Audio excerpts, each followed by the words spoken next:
নমস্কার বন্ধুরা, আমি বিশ্বজিৎ আর আপনারা দেখছেন আমাদের YouTube channel Nifty prediction for tomorrow. আজকের ভিডিওতে আলোচনা করব শুধুমাত্র নিফটি নিয়ে এবং দেখবো যে মঙ্গলবার দিনের জন্য কিভাবে ইন্টারনেট ট্রেডিং সেটা প্ল্যান করা যেতে পারে। দেখতেই পাচ্ছেন যে বাজারের মধ্যে কখনো গ্যাপ আপ হচ্ছে, কখনো গ্যাপ ডাউন হচ্ছে বড় সড়ো, এবং সেটা হচ্ছে ইন্টারন্যাশনাল কজের কারণে। এবার ইন্টারন্যাশনাল কজগুলো কি আগের ভিডিওগুলোতে কিন্তু আলোচনা অলরেডি করেছি। যদি নর্মাল বাজার দেখেন যে এই রেঞ্জটার মধ্যে খুলেছে, যে 22,920 যেখানটা অ্যাকচুয়ালি হাই এই মুহূর্তে আছে, আর তলার দিকে যদি দেখেন 22,760 এই জায়গাটার মধ্যে যদি বাজার খুলে ওপর নিচ করতেই পারে, সেখানে স্ক্যাল্পিং ট্রেড বেরোবে। আর এই রেঞ্জটাকে ব্রেক করেও যদি গ্যাপ আপ করলে বা গ্যাপ ডাউন করলে তাহলে হচ্ছে নর্মাল। যদি খুব বড় হয়ে যায় তাহলে কিন্তু আমাদের হাতে কিছু করার নেই, সেটা কিন্তু প্রেডিক্টেবল নয়। এবার যদি দেখেন সেক্ষেত্রে কি কি হতে পারে। আজকে তো ইউএস মার্কেট বন্ধ। কালকে রাত্রিবেলা যদি ইউএস মার্কেটে দেখেন খুব বড় সড়ো পতন হয়েছে বা খুব বড় সড়ো গ্যাপ আপ হয়ে গেছে, তাহলে সেক্ষেত্রে আমাদের মার্কেটও সেই রকম রিয়াকশন কিন্তু দেবে। এছাড়া যদি নর্মালি যদি টেকনিক্যালি কথা বলেন, তাহলে কিন্তু এই লেভেলটাকে কিন্তু খেয়াল রেখে কাজ করবেন।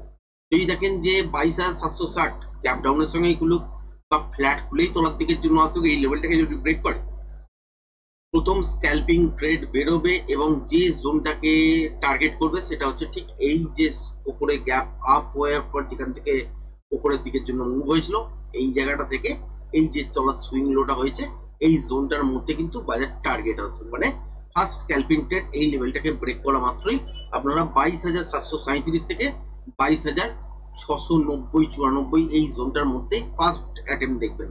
এরপরেও যদি দেখেন যে মোমেন্টাম আছে, তাহলে সেক্ষেত্রে হোল্ড করা যেতে পারে, এবং এই গ্যাপটা কিন্তু পুরো ফিল করতে পারে সারাদিন ধরে। মানে মোটামুটি বুঝতেই পারছেন 22,444 মানে 50-এর কাছাকাছি থেকে 400 পর্যন্ত যদি হয়, 400-450 পয়েন্টের একটা মুভমেন্ট কিন্তু মঙ্গলবার দিন হতেই পারে, কারণ প্যাটার্ন অনুযায়ী ট্রেন্ডিং টাইপের ডে কিন্তু তৈরি হচ্ছে। এবার যদি দেখা যায় যে গ্যাপ আপ খুলেছে কিন্তু এই সুইং হাইটা ব্রেক করতে পারেনি, সেক্ষেত্রেও রিভার্সাল সাইন দেখলে এই জোনটার মধ্যে আপনারা কিন্তু স্ক্যাল্পিং আকারে শর্ট করতে পারবেন যদি উপরের দিকে রিভার্সাল সাইন করেন। আর যদি সেটা না হয় তাহলে এই লেভেলটাকে ব্রেক করে চলতে থাকবে, সেই অনুযায়ী প্যাটার্ন কাউন্ট হবে। কিন্তু অ্যাকচুয়াল যদি দেখেন তাহলে কিন্তু এই লেভেলটাকে ব্রেক করাই উচিত। মর্নিং এ গ্যাপ ডাউনের সঙ্গেই ব্রেক করুক, বা এরকম হতে পারে যে বাজার যদি দেখেন যে তলার দিকে গ্যাপ ডাউন হয়েছে, এই জোনটার মধ্যেই বাজার কোনো একটা জায়গায় খুলে তলার দিকে আসার চেষ্টা করেছে, তারপর এখান থেকে রিভার্স হয়েছে, সেই ক্ষেত্রেও পসিবিলিটিস থাকবে। তারপর দেখতে হবে এখানে কোনো রকম রিভার্সাল সাইন বাজারের মধ্যে এইসব জোনটার মধ্যে তৈরি হচ্ছে কিনা।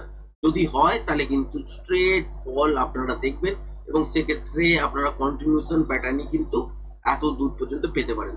এই মুহূর্তে আমরা যেটা দেখতে পাচ্ছি সেটা কি দেখতে পাচ্ছি, যে 22,500-520 এই পর্যন্ত একটা জায়গা আছে যেখানে গিয়ে বাজার একবার রেস্ট নিতে পারে। সেটা যদি ফার্স্ট হাফের মধ্যেই কমপ্লিট হয়ে যায় তাহলে কিন্তু দেখতে হবে প্যাটার্ন ওয়াইজ কন্টিনিউশন প্যাটার্ন তৈরি হচ্ছে কিনা তলার দিকের জন্য। যদি তলার দিকের জন্য তৈরি হয় তাহলে এই জোনটাও কিন্তু আমরা দেখতে পারি বাজারের তলার দিকের জন্য টার্গেট করতে পারি, ঠিক এই জোনটার মধ্যে। ক্লিয়ার? এবার যদি দেখেন যে কত দূর পর্যন্ত বাজার আসবে, সেক্ষেত্রে ইন্টারডেতে ফ্রেশ প্রাইস অ্যাকশন দেখতে হবে। যদি দেখা যায় যে বাজার উপর থেকে তলার দিকের জন্য পড়তে পড়তে এইসব জায়গায় আটকাচ্ছে, তারপর কন্টিনিউশন প্যাটার্ন তৈরি করছে, তাহলে দেখবেন আবার একটা এখান থেকে বাউন্স নেবে, আবার তলার দিকের জন্য যাবে, আবার উপরের দিকের জন্য যাবে, তারপর আবার তলার দিকের জন্য আসবে। সেক্ষেত্রে মোমেন্টামটাকে খেয়াল রাখতে হবে, এবং প্রজেকশন লেভেল কিন্তু কাউন্ট করতে হবে। যদি দেখা যায় যে প্রজেকশন লেভেল হিসেবে এত দূর আসছে, তাহলে এত দূর টার্গেট হবে নেক্সট ট্রেডটাতে। যদি এই জায়গাটার কাছাকাছি এসেই রিভার্সাল কোনো প্যাটার্ন তৈরি হচ্ছে, তাহলে এইসব জায়গা থেকে আবার উপরের দিকের জন্য ঘোরার চেষ্টা করবে। কিন্তু মোটামুটি ট্রেন্ডিং টাইপের মুভমেন্ট মঙ্গলবার দিন দেখতে পাবেন, সেরকম কিন্তু প্যাটার্ন বলছে, এবং তলার দিকে আসার চান্স কিন্তু প্রবল। সেক্ষেত্রে কি করতে পারেন, এই যে জোনটা আছে দেখতে পাচ্ছেন যেটা হচ্ছে 22,760, এই জোনটা ব্রেক হওয়া মানেই বা এটার তলায় চলে যাওয়া মানেই আলটিমেট কিন্তু বাজারের নেগেটিভ সেন্টিমেন্ট কিন্তু তৈরি হবে।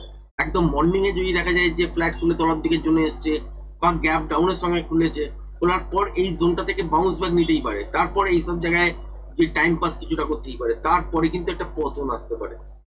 আর যদি এইরকম যদি হয় যে গ্যাপ ডাউন না খুলে ফ্ল্যাট খুলে তলার দিকের জন্য যাবে, তাহলে সেই ক্ষেত্রেও মোমেন্টামটাকে খেয়াল রাখতে হবে।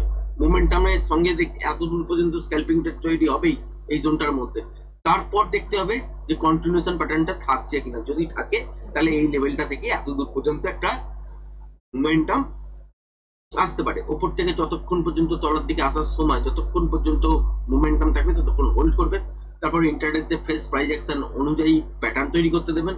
তারপর যখন দেখবেন লেভেলটাকে ব্রেক করছে সেই সময় প্রজেকশন লেভেল আপনারা কাউন্ট করতে পারেন এবং সেই অনুযায়ী কিন্তু টার্গেট তলার দিকের জন্য হতে পারে। আশা করছি ট্রেন্ডিং টাইপেরই দিন দেখবেন।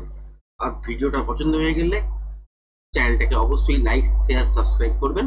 আজকের ভিডিওটা এই পর্যন্তই, ধন্যবাদ।